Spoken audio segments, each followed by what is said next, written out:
And can you pretend? He drawls, and I can't help but to watch the way his mouth moves so seductively when he asks that. Can you?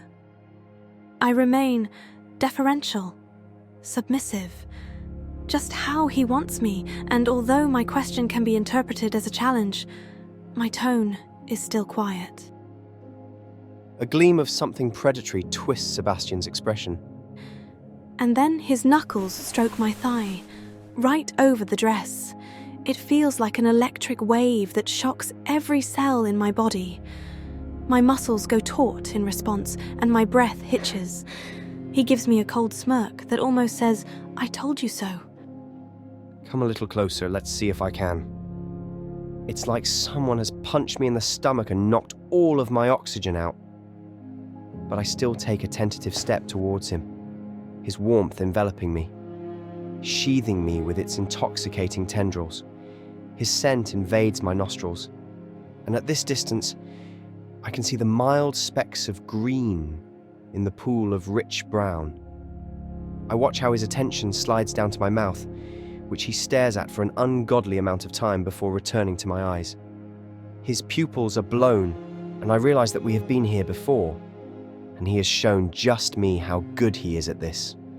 So good that there's nothing I want more than to consider it to be true. I blink, slowly, both perplexed at the gush of burning emotions that flow through me and how little I fight them off. Sebastian closes in like a predator, his mouth brushing against mine, tickling me, pulling me like a gravitational field right into his claws. One hand slithers around my waist, tugging me until my breasts squeeze against his torso. The other hand dips in my hair behind my neck. He coaxes my head back until swallowing becomes uncomfortable. My throat remains arched and on display for the endeavors of his lips after he dips his face on the side. I feel the path that his nose makes from the shell of my ear to the base of my neck. He inhales deeply, and at this distance I can hear the deep rumble forming in his chest.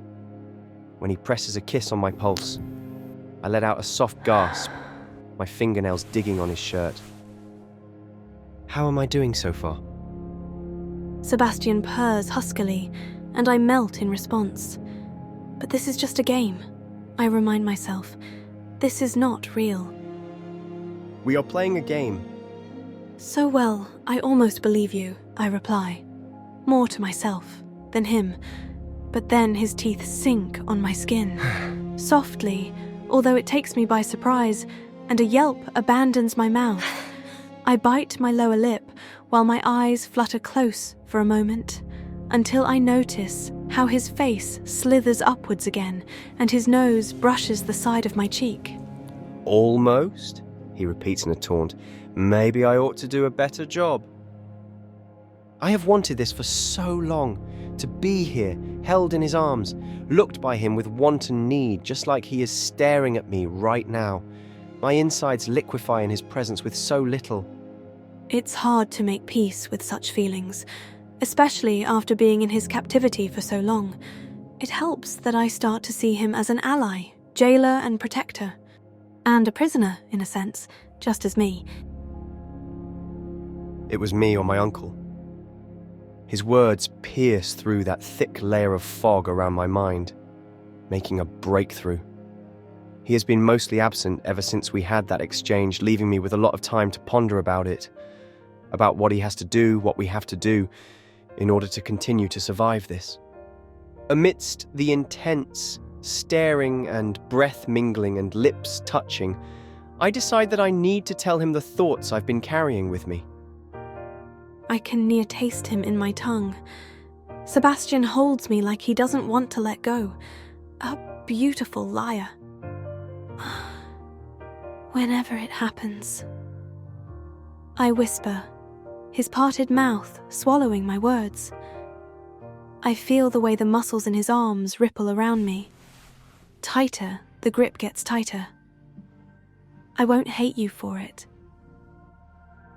I see the moment those words land on him like a physical blow. Something shatters in him, right in between us. He builds it back up with efficiency. If I hadn't been reading into every little expression on his face, I might have missed it. Sebastian looks at me, his body becoming unnervingly still. And then he slowly retreats from my lips. We have been so close so many times. I have longed for that kiss for ages. His walls are whole again, so impregnable that I might think of his mind as a fortress made of solid stone.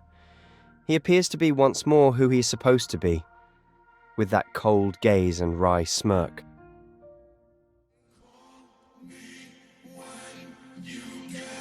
The chance I can feel the warmth.